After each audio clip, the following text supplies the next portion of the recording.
Hello ladies and gentlemen, I am PANCZASU and we are continuing Roving Clans playthrough / tutorial when I teach you my evil warmongery ways. Now, don't worry, I will obviously continue other mages playthrough as well. However, since the Roving Clans are new and since I just started the playthrough, they deserve to, have a bit of a spotlight, and as such I'll focus on them for the next few videos. Soon enough, however, I'll start posting more advantageous videos again, and I'll just post them both at the same time more or less. Alright, so what do I want to do? I would love to split my hero from my army and make my hero go there where the quest tells me to go and discover those runes, and have my dervish units go around and discover those runes, because last time I forgot that once you visit a ruins indicated by a quest, like the ones that are over there, you can then search them again for the basic loot as well. I didn't do it, I just immediately started moving out. My mistake, it does happen. Unfortunately, I have no idea how to separate a hero from his army. You can do it, yes. Unfortunately, I have no clue how, and that's a little bit of a bummer. So, yeah, I'll just go ahead and discover those runes, I guess, waste a bit of my movement, but that can be done. And it's obviously empty, but at the very least my hero leveled up, which is again absolutely worthless because this hero is pretty bad in his own right. I mean, right now, he does have Indiana bows. What did he find for me? Nothing useful at all. Which is a shame, a crying shame really, because as I said in the last video, we do want to be finding resources and we want to find as many of them as possible. However, that's where our second dervish comes through. Now there is a quest that tells me to discover those temple ruins. What kind of quest this is, I need to remind myself. Is it this quest for 15 spices?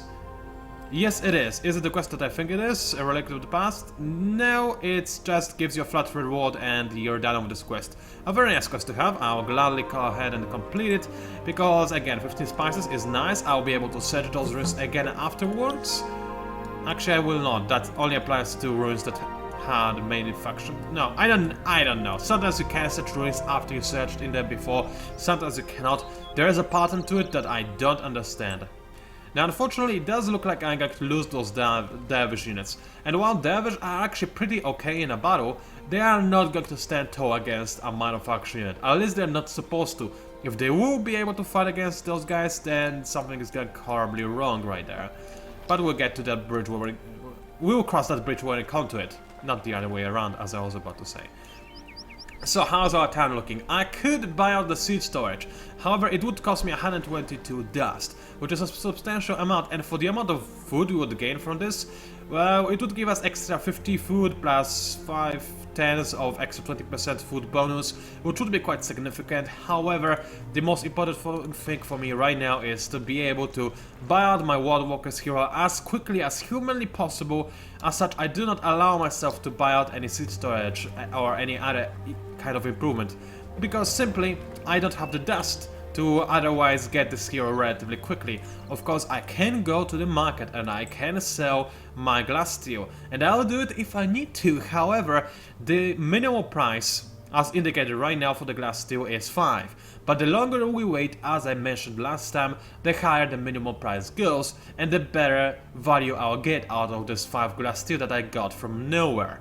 So, as such, I do not necessarily want to sell it right now, especially since the demand for glass steel is really low, as you can see, as opposed to, let's say, Mythrite or Hyperium. That said, I will not expect myself finding any Mythrite or Hyperium anytime soon, since they are the endgame ores. Having a look at the luxuries, finally, some luxuries start pouring in. It's very slow. Last time there were more of them, but I guess maybe there is... I think it might have something to do with the world generation. I wouldn't be surprised, or maybe the devs have just tweaked some numbers or whatever, doesn't matter. Either way, the standard caveat applies. We are waiting for those luxuries to fill up. Once there's like 10 of something, then I'm going to buy it out cheaply and then keep a hold of it. More mercenaries are joining the marketplace. Now, something I know for a fact that the devs have confirmed, or rather have just outright said they will do, is that they will actually work on balancing out the price of the mercenaries, because right now it is a bit ridiculous. I mean, look at that. Vine Snake 209 dust, it is on level 2, sure, but that's about it. A hero, 195 dust. A hero cheaper than a mercenary. It's a bit dumb, isn't it? And a bit extreme. Yeah, don't worry, devs are going to work on this. Those units are not supposed to be cheaper than heroes. I just hope that this doesn't mean that the heroes cost will increase, but I doubt it's the case. I'm pretty sure that this price will drop. Possibly those units will be given less experience as well, I'm not sure. Something will happen, that's the only thing I know for a fact. So let's go ahead and continue just living our lives, I guess. I'll try to move this dervish as quickly, but now it's going to be attacked anyway. I'm going to go to manual because I want to see how well the dervish fares, and it will allow me to discover more terrain because I'll be in manual fight, and allow me to discover hunts. How good are hunts with Roving Clans? Not that amazing, I have to be honest. They're very slow on the battlefield, they are very glass cannons, that's the different thing. Because, you know, they can theoretically wipe out an entire army, as you've seen before in my Voltus playthrough. But in practicality, they will probably be killed before that, especially now that there are slightly more ranged units in the game. And additionally, what about the Empire effect? Well, extra 5% science ain't bad.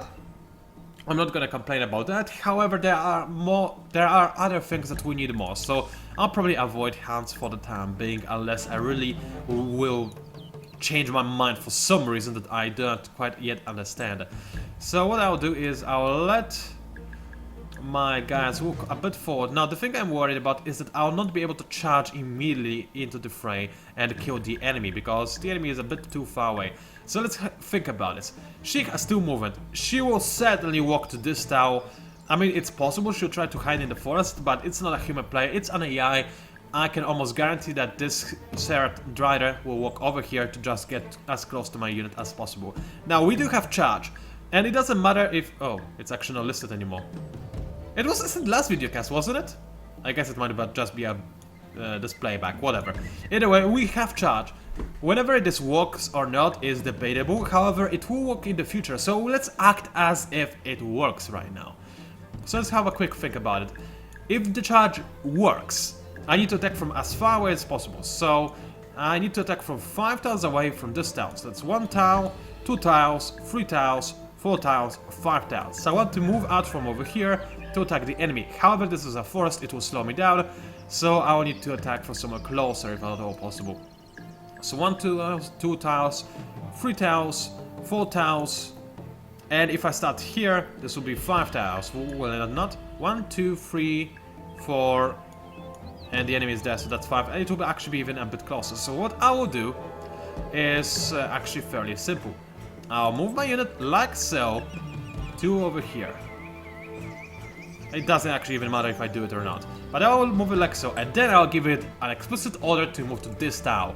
Why do I do this? It's very simple. On this turn, this dervish will do nothing except walk on this tile, and then it will stop. It will not attack the enemy. It would disobey my order if the enemy was in range, possibly, but I'm pretty sure it's supposed to prioritize your primary orders, and it shouldn't go... Oh wait, there's a forest right here. I didn't notice that. That ruins my plans, so let's have a quick think about it again. The enemy will be here. 1 tile, 2 tiles, 3 tiles, 4 tiles. Alright, I'm actually in the perfect spot right now. I don't really want to move anymore. But I cannot give my unit the order to hold position, because then I would hold position for 2 turns, and the enemy would move in closer again to here, here, or here, which is not ideal. So I need to move somewhere else. That's annoying. But if I move to this tile, I should still have to walk through a forest, like this forest right here. So nothing would change in the long term. So yeah, I'll move here, and on the next turn my unit should automatically attack the enemy, charge the Drider head on. So let's see if my theory is right. It's wrong, you know why? Because the enemy has a better initiative, which I completely forgot about. That's a dumb move on my part. If I had a higher initiative, then yes, my tactic would have worked, but I didn't have higher initiative. It doesn't, however, matter, fortunately, because I should be still able to attack the enemy quite easily. So what I do... Now I do nothing, because even if I give my unit the order to move away, I'll not be able to do this. Wanna know why? Because the enemy because the enemy will attack me first, and as such, I will lose my 10 on retaliation and not be able to actually attack. Wait, what? Have the turrets been buffed? Do they not provoke counter-attack anymore? It does look this way, that's very strange, alright. Apparently Driders have been buffed, which is nice. And why are they... Alright, unfortunately, while my unit is attacking from a further distance, which is nice, I guess. It also decided to attack from the low ground against a unit on the high ground with a forest advantage, which did give the enemy rider a lot more defense and made me take a lot more damage than I otherwise would have to take. But thankfully I won anyway. So as you can see, Dervish, really good, because if you were to use other unit, like a forager for example, a single forager against a single rider, last time I tried it, a forager died, no question about it. But a dervish can kite the enemy, so you can walk in... Sorry for that. That was my effing headset unplugging, and now it doesn't want to plug itself back in. Technical errors, I'll be right back. Alright, I put it back inside, so it should be okay. I feel much better now. So, let's have a quick think. What was I doing? I completely lost my track of thought, so let's just continue scouting. If I was doing something important, I'll probably remember it. If not, then, well, I don't expect you to pause your game whenever your headset unplugs, so... You know, it's not a big deal if I do something wrong right now or not. Alright, so this region, well, it does have cons which I don't care about too much, but it's an interesting region. A lot of industry production, which I'm not a big fan of, but there is gold in here. There are, well, ruins are not that good, but it's Earth Spine that I'm also looking at, which is nice. There's some food over here, and this is a Science Souls after all. There's also a river. I'm lucky that I'll continue exploring this region. Looks like some place that I could settle in the future, maybe, perhaps. Meanwhile, let's go ahead and check out those ruins. Got myself possibly some wine if I kill the oncoming army. What is it going to be? A centaur? Not a problem, I'll annihilate it. So, let's have a quick look. My hero... For crying out loud, it doesn't tell me what my hero is. Alright, let's tab out of the battle. Can I see what my hero is now? No. Alright, let's try it differently. Here.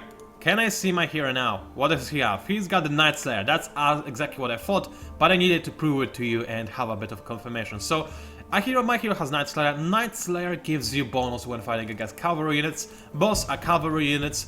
I should be able to stomp them quite easily. Now, this guy does have 5 speed, which is a significant amount, and he's got the better initiative as well, which is kind of worrying, if I have to be entirely honest. So what I'm going to do is... Oh, I cannot deploy there because it's unreachable. That's annoying, or whatever. So in this case, I don't think I can stop the enemy from reaching my lines, unless I settle like here. Hey, guys, do you not... Guys? Okay, this one... Alright, now they want to move. Good. Can I actually deploy there? No. Okay, good. For a second I was worried I broke the game, but I didn't. So, here's how it goes. Both have 5 movements. Where can they go? Well, they can go like 1, 2, 3, 4, 5... Okay, they will reach me no matter what.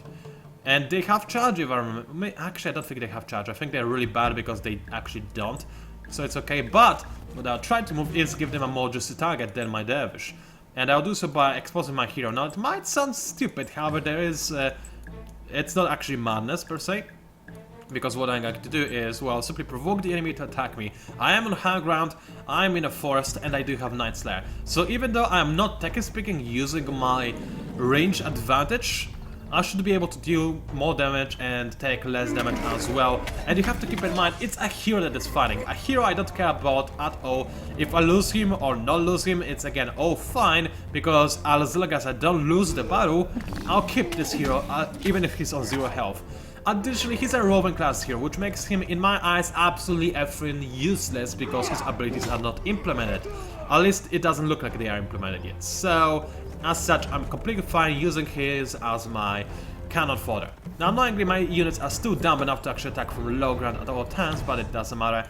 I gained myself 15 wine, and things are going along quite nicely. When we go into my treasury, 15 spices, 15 wine, very, very nice. In fact, I'm really tempted to use up the spices, but I will use them up when I'm about to settle a new city. The basic trick to this is, you create a new settler, you're about to settle a new city, and at moment before you settle the city, on the same turn but before you settle your next city, that's when you activate the spice booster. Because it is only going to cost you 10 spices instead of 15, which would cost you if you were to create a city first. And the booster is going to be just the same. It is going to affect all of your cities, and it's still, you know, going to give you the exact same bonus. It's just going to be cheaper to activate. By the way, you may have noticed I'm talking about activating spices instead of keeping to them and selling them on the marketplace. Yes. spices along with bones, giant bone, how they called? Something bones. Let's have a quick look. Titan bones, that's how they're called. So titan bones and spices and dust orchids are the three, in my eyes at the very least, most valuable resources you can possibly get. Those are the kind of resources you don't sell, because the boosters you can get from those are absolutely amazing. Not only do you want to keep those boosters to yourself, because they can improve your empire so significantly, but additionally, the important thing is, you don't want to be giving your enemy those boosters, because an enemy with plus 50% food growth, oh, that's scary, that's scary. And whenever you sell something, it doesn't just disappear, it lands right on the marketplace. What you can do, but I have never tested it, so I can't guarantee if it works. But what you can do is sell the spices, if you really need to for some reason, and then ban them. Roving clans have the ability to ban luxury or strategic resource on the marketplace. How do they do this? I have no idea. I never got to that point. It might not be implemented, it might be implemented, but I just didn't get it. I don't know, I'll be entirely honest, there are things in Endless Legend I actually don't know. I know, shocking, isn't it, considering how much I play of it. But I just don't know. I never did it. I'll try to do it as soon as possible during the multiplayer, don't worry. I do some excessive testing outside of playing. Well, extensive. I test as much as possible, that's what I mean. It's not insane. Alright, so I think it's done. 10-10 was quite a long one, and I forgot to visit the ruins now! Oh, that's okay. I'll be attacked by a Rambler, which is mildly annoying, but at the same time I'll be able to discover more terrain. So, another Rambler village, and now I know there's no reason for me to keep discovering this terrain, which is good. Exactly what I needed to know. So, my hero attacks first. He is on a high ground with a cliff, which is even better, and I will just leave him right here. Because, simply speaking, he'll just devastate the enemy. Although if I were to move him back to here, this Rambler couldn't even get to me, and I would still be able to attack him. But, then again, yeah, I think I'll just do that. Weaken the enemy and then kill him. Sounds about right. Let's do just that. And then I'll let my Dervish charge in after the Rambler has been dealt some damage. So let's go ahead and do a little like so. Now my hero obviously focus on the Rambler, my Dervish go over here. Reason why I'm telling them explicitly to walk over here is very simple. If I had to tell them to attack the Rambler, I bet the AI would find some way to attack from low ground again, and I would rather not. But if I move over here, not only will I be able to attack the Rambler, who almost certainly walked to this area, to this tile, but I'll also have the high ground advantage. So let's do just that. And how much you want to bet the Rambler will walk over here to annoy me? Yes, he will! Come on, guy! Why do you do this? It makes no sense. I mean, it does make sense. If it was a human player, that would actually be kind of genius, I guess. But seriously, come on. I guess I could have thought about it and deployed over here. So that's bad planning on my part, not good planning on the enemy part. And ouch! I didn't realize that a swing can actually go through cliffs.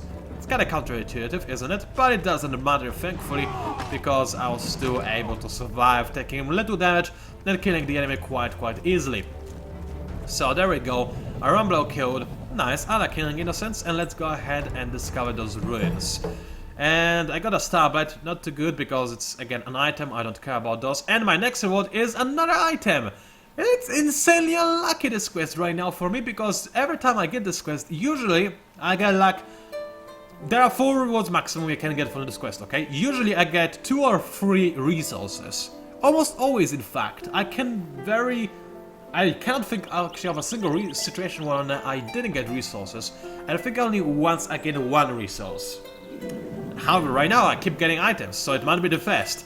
Of course, right now I am playing as Roving Clans, so it's even more annoying than usual, but hey, I am a fairly unlucky person as it turns out, so yeah.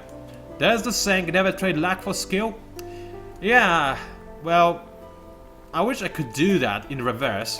I wish I could trade my skill for luck. Even the lack of my skill, oh actually the lack of my skill I'll trade even more happily, because there's plenty of the lack of skill I have and plenty of luck that I'm lacking.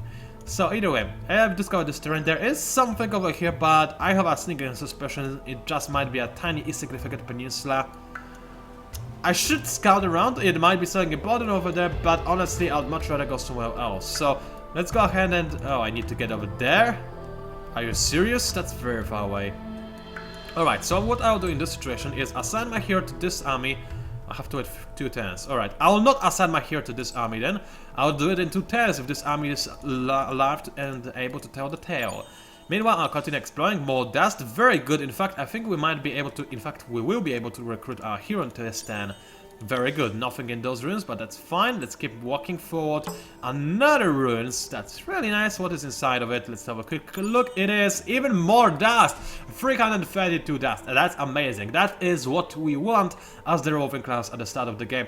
And this is why the Dervish are so good. Because of the movement. Because of how good they are as scouts. Because of how much dust they can give you if you're trying hard. So another faction to scout. Boss! Very nice. Where are they? Those are here. Alright. I need to discover what is in this region, because I'll probably try to settle here.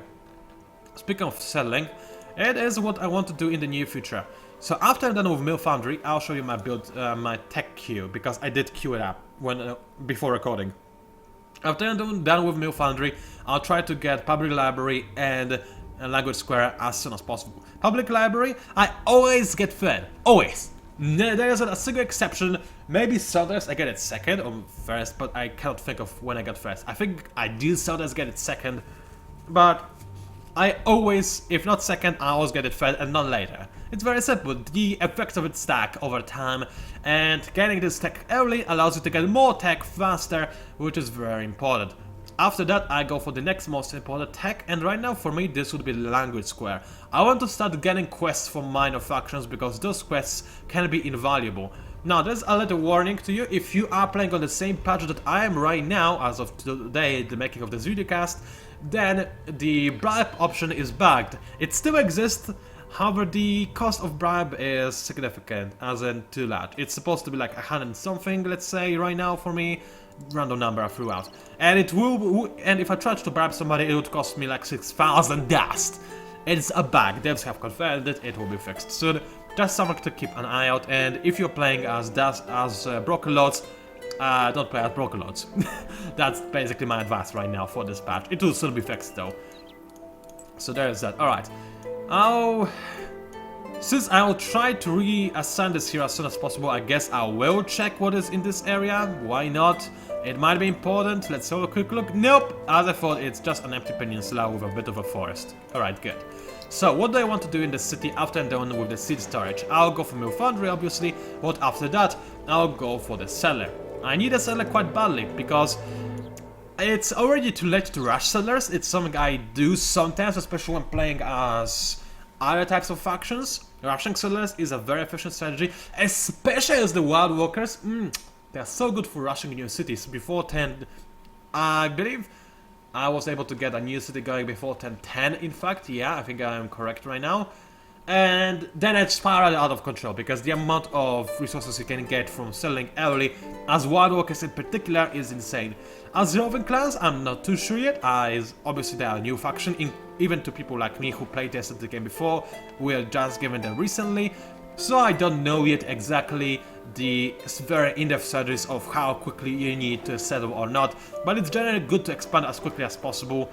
Since we have not expanded yet, I'll try to probably expand at 1021, because at 1020 I want to have access to cheap Empire plan, which again I might possibly not even use, so I'll think about it again. Now first things first though, heroes. I can finally buy him out, so let's go ahead, show you the Sawyer Torture. He is what you might expect from Wild Walkers hero, gives a progressive boost of industry. I still have no idea what it means, but I assume it's amazing. Seriously, some things I just don't know. But alright, hero is hired, let's go ahead and inspect him. He actually looks like a he. Is he a he? Serious clan, Tocho, yada yada yada. It went from bad to worse when alright, he is a he, good. It will not be confused this time around, unlike usual. So, what do I want to do? He's got no levels, right. We are at the start of the game. When you recruit heroes this early, they will not have any levels. But what I want to do is assign him to my city, because that's what my faction quest desires me to do. And besides, he is a really good governor. Alright, this time we gain a new population point. Can I get a seed storage in 110? No. Doesn't matter if I have anybody on industry. Yes, I need to have one person. Doesn't matter if I have anybody in food. Yes, it matters quite significantly. However, it's mostly the first person that matters, second not as much. So what I could do, and in fact what I will do, Now, I can't have Mill Foundry in 2 turns, because in 2 turns I'll have seed storage. I could buy it out though. I will buy it out though. It's 50 something dust, I can spend it, I'll get the seed storage slightly faster, and this allows me to also put this population point into science, which allows me to get Mill Foundry wanted faster, and as such we are getting tech faster, and we'll start to build things faster, and we'll get our next settler faster, and we'll get our next city faster, and as a result we'll be more awesome in general. So it's all good. Now, I'm sorry for the sniffing, I still have my allergies today. It's actually far worse than last time when I recorded, when I was really happy because I feel like my allergies are going away, but no, they strike again, which is a bit of a problem. So, can I assign a hero yet? No, I have to wait for one more turn. Alright, I'll hide over here in this forest, look at the stasis pillars, which are quite awesome, I have to say. Would you live on them? Well, no, it's terribly unsafe and insecure, and it's just a nightmare for insurance, but it does look awesome. Would you climb it? Honestly, no. But that's because I don't know how to climb things at all, but still. If I knew, I would probably try to climb it. Alright, what is this unit going to do? Just continue scouting around, looking for more ruins, because that's usually a good way to do things, and Mill Foundry, I'm going to rush it as quickly as possible, because after this I want to rush a settler. Now, how will I get this settler from point A to point B, and where will this point B be? Well, I'm not too sure where I want to settle right now. Obviously, again, I can move around. However, I'm thinking this territory, because it's lush and green, it will let my city develop really fast. And if this territory doesn't have a lot of food, it does. But if it didn't have a lot of food, I could just make my city, stay here, gain up some population, and then move it away. But thankfully, it doesn't look like I will have to. So what I'll do is just simply have a quick look, probably off camera, compare those two regions. This one does have a life tree, but this one is more grass in general. Lush! It has more grass and is more lush, as such it's grass. Alright, that's what happened in my head right there. So I'll compare it to those two and settle in a place that is better for me right now. Alright, rough color. How quickly can I get the Mill Foundry? In 4 turns, in 3 turns. I will do it. Otherwise I can get a new population quite quickly, but I care about Mill Foundry more. Because no matter what I do, I cannot get in more population before I get Mill Foundry. Actually, I can get more population before Mill Foundry. In fact, I should. Because you don't want to make a settler with a city with 3 population, unless you really want to rush your second city. Usually 4 population is a better idea. Brocolos obviously being the exception of that. I refer you to my Brocolos playthrough if you want to know the details. Shameless plugin, like a boss. Alright, so I want my population before Mill Foundry, so I'll walk 2 people on food and 1 person on industry, and this sounds about right. 15 turns onto a settler is a bit harsh, but I will be able to gain more industry soon as my hero levels up. Also, I forgot to equip this quest item. Oh, Craig, I forgot! I bought the seed storage, right? So now I cannot equip this item. So I cannot fulfill my faction quest. It's okay, because I don't care about making the tower defense, which is my reward, just yet. Still, it's a bit of a bummer. Alright, how are we looking at the marketplace? Things are starting to pour in very slowly. I could buy out like 1 emerald and then sell it on 100, but it feels inefficient. I'll just wait. We have time. Before any other faction will gain access to the marketplace, we have plenty of time, and the prices will still stay quite cheap for quite some time as well. We can wait. We really can. We're not in a hurry. What we do want, however, is probably another hero. Longfangs, I am quite a big fan of, because he is... Actually, no, that's a different hero, never mind. I was thinking about a different necrophage hero who gives me a very big boost to food. Yeah, that's not this hero though, so I'm not a big fan of him. Alright, never mind, I'm not a fan of you, hero, go away. So there is that. In 4 turns we'll get a new selection of heroes, mind you, so we'll need to look at that. And the 10 because there's nothing else to do. How long has this video? Almost 30 minutes. Right, so I'll assign my hero first, because that's what I wanted to do anyway. There we go. The Scourger's Rings, what is inside of them? The Sustainer, yes, but then we'll get 10 Blood Crystal. Alright, so at least I'll gain something useful. It will not be horribly useful, but it will be okay. Where is it? There. For crying out loud. I will get there in 7 turns though, no problem. That's the big advantage of Roving Clans. As for other factors, it's usually fairly difficult to complete last for loot quest within 15 turns, because the terrain can be quite hard and those ruins are usually very far apart. However, with Roving Clans you have so much more that you can do it, possibly even without reassigning your hero, although it would be still a bit tricky. Alright, 30, that's good. I'm almost ready to actually equip my Wild Walker's hero with this quest item to give him more industry, which is nice. Let's go ahead and continue scanning this region. It looks like an amazing region for a new city. There is a lot of food around. I mean, this area is filled with food. There is even more food. There is no science though, and that kind of bothers me. Yeah, it doesn't look that amazing in terms of science. I mean, there are meteor fields. I mean, I wouldn't settle on meteor fields if I had to be honest with you in real life, but it is a place. Still, that's mostly food and not much anything else. I guess I could settle here and then venture out to this area once I have grown in population, but this area also has some food. I guess I could also just take over the entire continent. That might work. Yeah, let's do that. Alright, so there's the enemy. I cannot attack the enemy because we are in his or her territory.